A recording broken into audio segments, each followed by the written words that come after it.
Hello, everyone, and welcome to the recording of B2B payments. So we are currently having this podcast session at MPE 2025. And I first want to welcome our guest today. So Eric, if you can quickly introduce yourself, that would be great. Yeah, hello. Thank you very much for the opportunity. My name is Eric. I'm the founder and CEO of One Click Procurement, in short, 1CP. And we help merchants to unlock corporates on their existing e-commerce and B2C channels. And on the other side, we help corporates to have the World Wide Web as their online shopping cart available. Yeah, perfect. I think I love this topic because B2B obviously, is such a big market. 135 trillions in payments flow, that's 2.5 times the size of C2B. And banks are still owning, the majority of the B2B payments flow, ultimately also creating a lot of efficiencies, essentially. So would love to get a bit like your perspective on what are kind of the key pain points that you observe in B2B today? Yeah. I think the good part is that the payment actually is a commodity. It's solved. So payment works. The question is how that gets the payment facilitated. How are the things actually issued? How are the things really settled in the background? And which trigger points can you make use of to fully optimize? And the big point is the biggest problem we see is data. Yeah. You need certain structured data for full automation, for automatical approval workflows, stuff like that currently is not really at hand. And so we see a lot of the legacy systems being built around centralized procurement, centralized purchasing platforms. So I think every employee directly knows which tool he has to use, which is a bit clunky, a little bit older, right? And not really nice usability, but it's really good for the corporates because they can manage their catalog, their suppliers, and they have everything within one controlled environment. Yeah. And within this controlled environment, I think payments is already quite solved, right? There's certain procure to order processes and the settlement in the background. Once the supplier is onboarded as a catalog in these systems, it's working. Yep.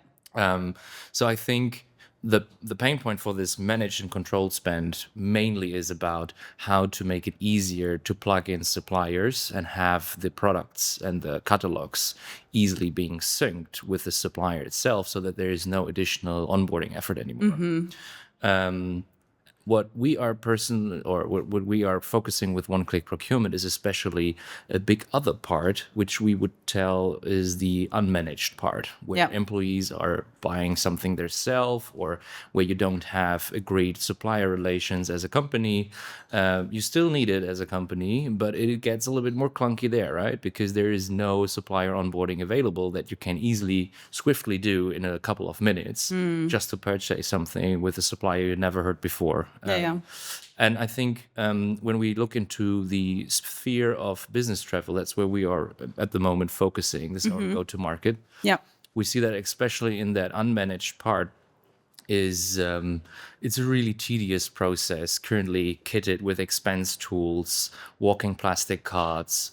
But in most of the cases, the employees don't really have a payment method. They have to reimburse with their own with their private card, and then they have to do pictures of invoices. Everyone. Don't tell me. They have all fun, right? Trying to get the right invoices out so that the accounting guys are happy. And so I think capturing all of that, it's the source of these problems usually is the data. Because despite having centralized systems, there's still necessarily onboardings, which taking a lot of time and effort, and they hinder to be faster in using certain supply chains. And I think this is exactly where I personally would see a lot of development in the near future, allowing corporates to seamlessly adjust to any kind of supplier and have the same lingo being used throughout different systems, because at the moment it is not. Yeah. No, absolutely. I think you are very right.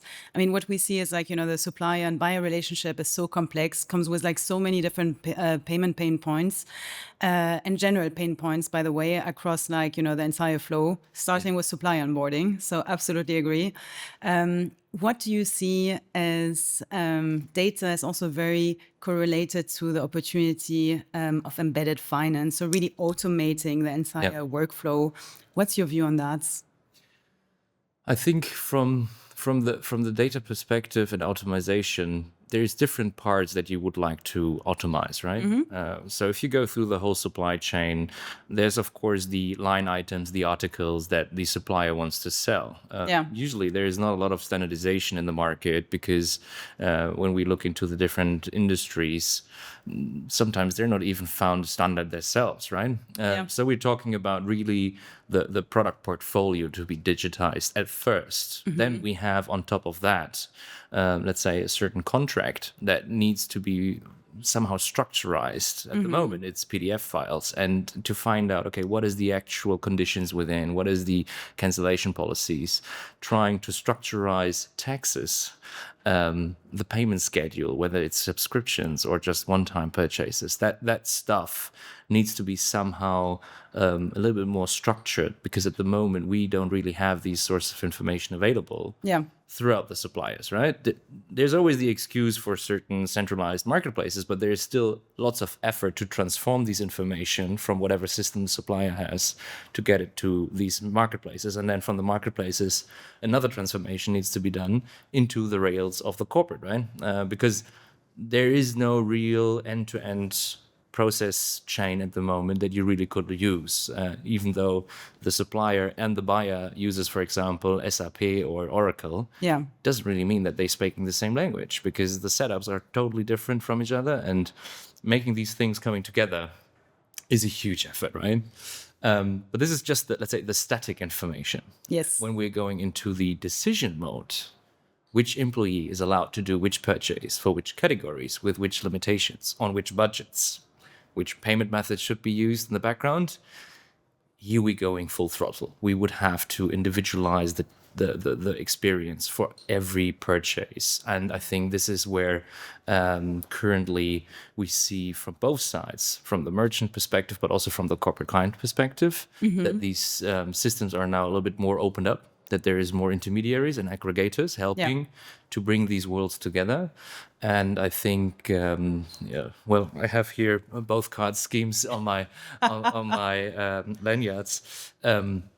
We see that they also failed a little bit to prepare the market for the corporate and B2B space, right? Yeah. I think as they were missing to create a standard, even within the own issuing and the acceptance, we saw a lot of individual solutions popping up over the years, all with individual APIs. And so I think it's very necessary to have a middle layer that's coming up now to help to bring these things together, speak the same language, have the same data formats. Yeah. Because then we can talk about automation, then we can talk about AI.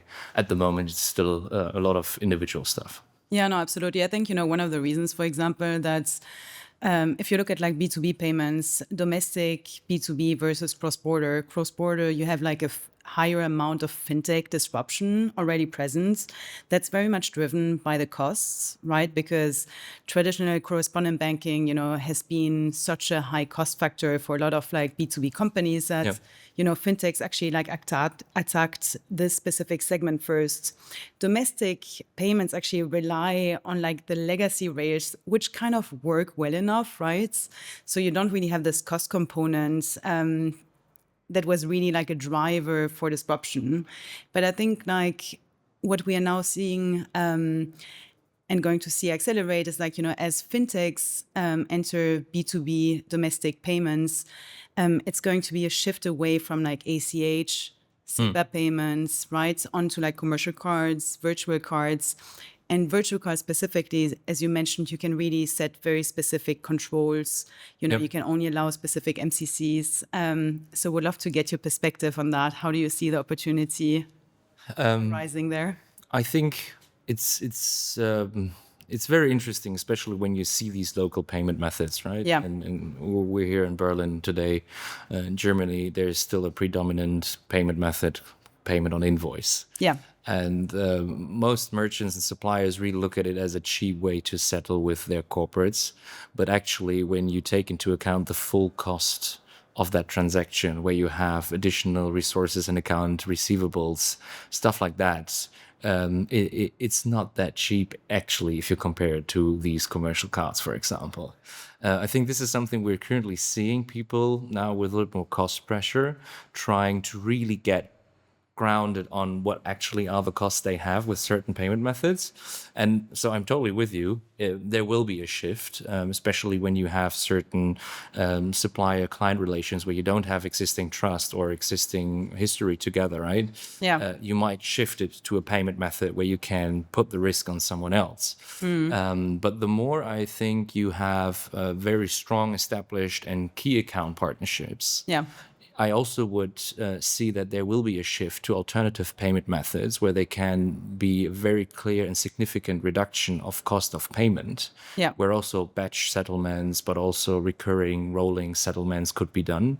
But this is only for, let's say, really big established key account relations. Yeah. So I think it will move into both directions. And what comes along with that is that suppliers and corporates need to have the flexibility to configurize and play these different rails. Yeah. Being able to also have, let's say, a life cycle where they can evolve, starting maybe with a virtual card for suppliers where they don't know them or are just tapping into, Yeah. then evolving into most optimized settlement options. And then I think it's still very interesting to see how ACH, SEPA direct debit, also SEPA B2B direct debit, which also comes with different functionalities. Things like that Yeah. can be interesting again. And even old Swift for international settlement might be then interesting again, right? Yeah. So I think the piano is really big to play, especially on corporate. I think they all know certain parts already, but bringing it flexible into one harmony so that the company can play it whenever they want it, a little bit different. I think that will be the big topic where we're interested to see how it will evolve. You're absolutely right. I totally agree with you in the sense that in the US, it's a way more cards-driven market, Absolutely. right? So commercial cards, virtual cards going to play like a bigger role. In Europe, as you mentioned, account-to-account centric markets, what's the role of other account-to-account payment methods, open banking also playing a role, right? How can you actually monetize that? Yeah. So I think for the fintechs, it's more like the monetization on ACA, on SEPA payments, on open banking, on other forms of, account-to-account rails are just lower, right, than cards. So I think it's a bit also the industry that needs to figure out how can we monetize that into a smart SEPA payment, right? Yeah. Building on top more data, etc., making really rich on top of instant payments. Yeah.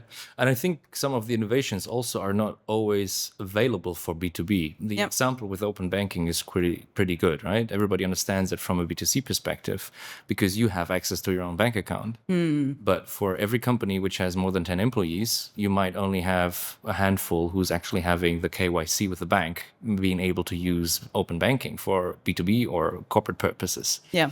So we also see limitations of the buzzwords and the innovations that are currently around, where certain use cases are not available for them. And I think this is where I hope also that there will be some more players in the near future being attracted and interested to solve these riddles and problems, because open banking, there is, I don't know how many startups already tackling that one, right? But I wished, because we're payment issuer and payment acceptance agnostic, I wished for someone solving the riddle of open banking for B2B, because at the moment this is not really covered, right? Yeah. Stuff like that, I think there will be some movements. There will be definitely some more appetite in the near future from corporates also opening up there. Because they also know they have very strong relations sometimes to the suppliers. So they have the joint interest in order to negotiate rates down or to negotiate further, that they also can make sure whatever is the ingredients for the total cost of the goods or services or products, that they can take the ingredients and jointly reduce them in the interest of both. And so, flexibility there. I'm really eager to see what the next years will bring, because of course also the card schemes need to adjust to it, and I think everybody's a little bit alerted that if the commercial cards will be also capped with a certain fee limit, right? So that the interchange might be similarly limited as it is in the B2C already. A lot of the business models that we're currently seeing would not be able to survive. So I think this, let's say, despite the movement out of the market, we also have to look a little bit at regulations, how this is playing along. And I recently joined a workshop for Digital Euro with European Central Bank, even though they don't have a mandate to look into it, even though it's not part of the mandate, if it would be mandated. Yeah. This thing is really horrific for some key players in the market at the moment. So I think this will be really, really interesting to take a look at in the near future. Yeah. No, absolutely. I think, like the opportunity to disrupt B2B payments is huge, and everyone can take like, a pie of the charts. Yeah. Do you say it like this? Exactly.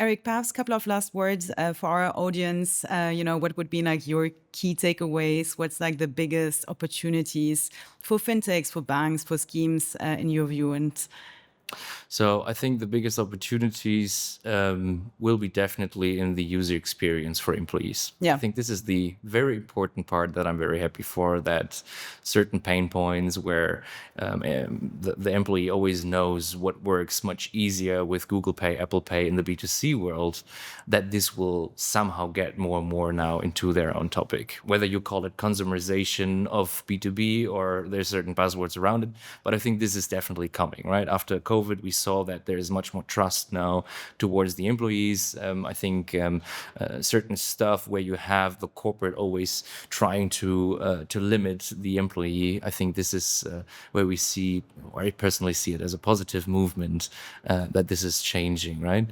And I think along that change of behavior, along that more freedom and power to the employee itself, the possibility to maybe purchase outside a certain catalog, which can be even cheaper than what the corporate and procurement department actually negotiated, right? Yeah. I think with that, there will be a lot of new opportunities popping up. And I think everyone, whether it's the bank which is issuing the card, or it's the card schemes, or if it's the new payment methods, like we see a lot of new buy now, pay later B2B stuff popping up, right?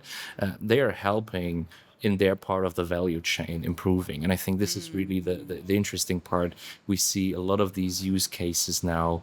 And I think this is the big opportunities for everyone along trying to connect into the parties next to them in the value chain and make it a little bit more stable and optimized. Yeah. Thanks a lot, Eric. Thank you very much. It was a pleasure to talk to you. And again, I think like, this interview highlighted once again, like, the big opportunity within B2B payments and the fact that, everyone can participate in the disruption and help, enhance the user experience for both the supplier and the buyer. So thanks a lot. Really appreciate your time. Thank you very much.